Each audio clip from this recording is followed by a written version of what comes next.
कुछ अल्लाह को सामने रखें। ये 99 नाम का हम बार बार हवाला देते हैं। हम अल्लाह की 99 सिफात के नीचे बैठे हुए हैं, इसलिए हमने लिखे हैं सर के ऊपर कि उनकी बरकतें नाज़िल हों। लेकिन जो करतूत हमारे हैं, जो हम कर रहे हैं, जो इन्हीं नामों के निज़ाम के साथ कर रहे हैं, इसके बाद हम इसकी बरकत के मुंतज़र होंगे या इसके फिटकार के मुंतज़र होंगे। कुछ तो एहसास जिम्मेदारी होना चाहिए कि हम किधर जा रहे हैं।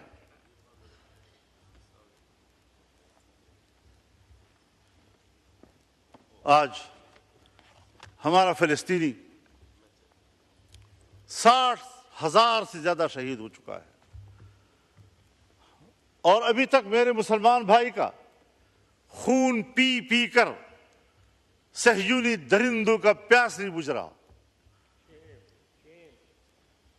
मुसलसल बमबारियां जारी हैं। 2 रोज के अंदर 1,500 लोग शहीद हो चुके हैं।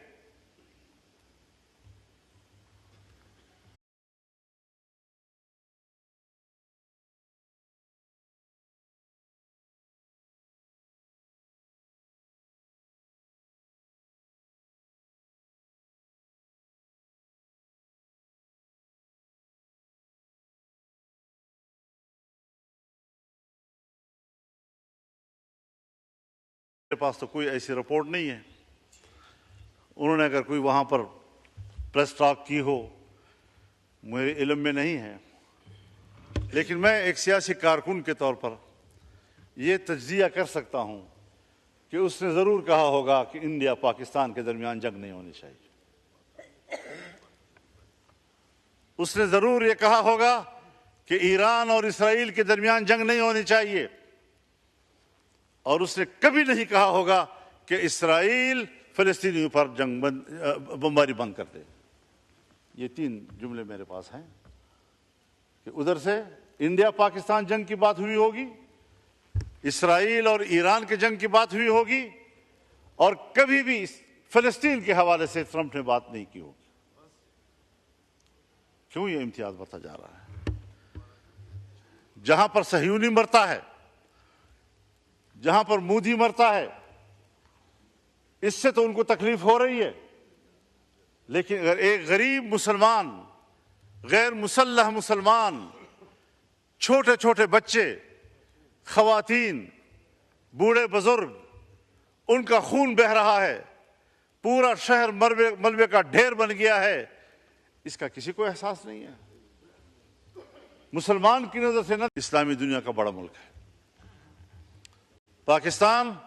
इस्लामी दुनिया का मुअस्सर मुल्क है पाकिस्तान। इस्लामी दुनिया का ताकतवर दिफाई कुव्वत है पाकिस्तान। इस्लामी दुनिया का एटमी ताकत है। पाकिस्तान के अंदर वो तमाम सलाहियतें मौजूद हैं कि वो उम्मत मुस्लिमा की क़ियादत करे। और हम हैं कि मुल्क के दाखिली सूरत हाल में भी हम दिफाई पोजीशन में हैं और खित्ते की सूरत हाल में भी हम दिफाई पोजीशन में हैं। क़ियादत खाक करेंगे हम।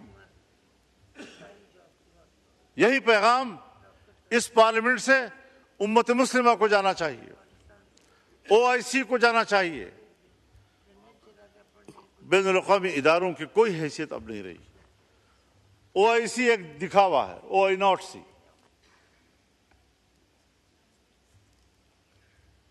सलामती काउंसिल 5 बड़े ममालिक, तरक्की याफ्ता ममालिक की मोनोपोली है।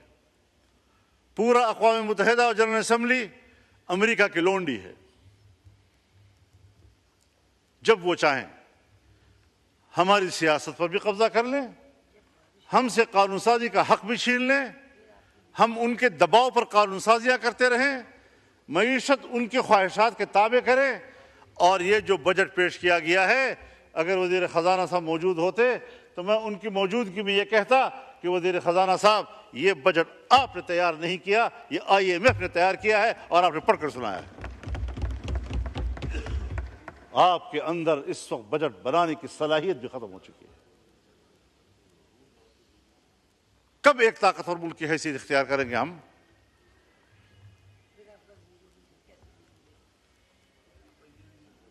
ईरान अगर इसराइल को जवाब दे रहा है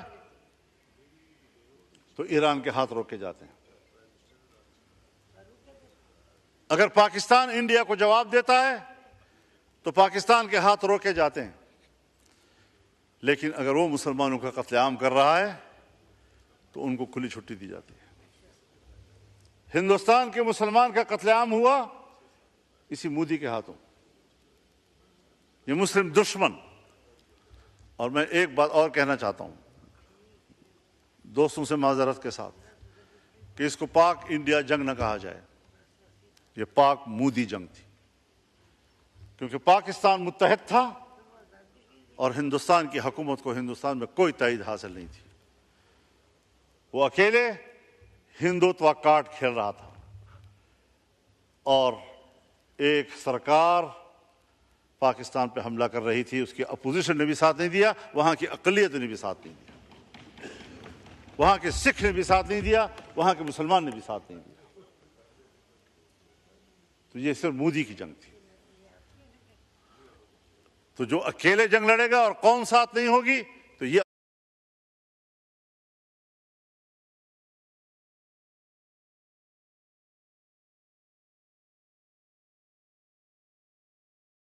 लड़ रहे थे तो कौम आपके साथ नहीं थी, तो नतीजा क्या निकला? आज आप लड़े और कौम आपके साथ थी तो नतीजा क्या सामने आए? लेकिन हमें खित्ते की सियासत में उसके अच्छे नतायज हासिल करने की स्ट्रेटेजी बनानी होगी, सोच समझकर बनानी होगी। हमें खित्ते में ईरान को एतमाद में लेना होगा। हम ईरान के साथ खड़े हैं और पाकिस्तान को खुलकर खड़ा हो जाना चाहिए।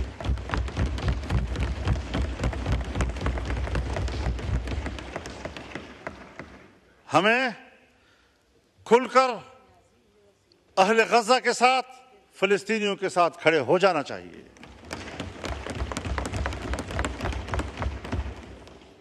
यहूद हनूद ये एक है, वो एक दूसरे के इत्तेहादी हैं। अगर फिलिस्तीन से आगे लबनान पर वो हमला कर चुका है, अगर वो शाम पर हमले कर चुका है, पुराने कब्जे एक तरफ, हाल ही में जो उसने शाम की दिफाई कुव्वत को तबाह किया है, इराक पे जो कुछ गुजरी है वो आपके सामने है। उसके बाद ईरान, उसके बाद अब पाकिस्तान। तो फिलिस्तीन, लबनान, शाम, इराक, ईरान और अब पाकिस्तान, और पाकिस्तान की एटमी कुव्वत को तबाह करना इनका एजेंडा हो सकता है। इधर से हिंदुस्तान हमारे लिए खतरा है। हम खित्ते के ममालिक के साथ अंगेज नहीं हो रहे।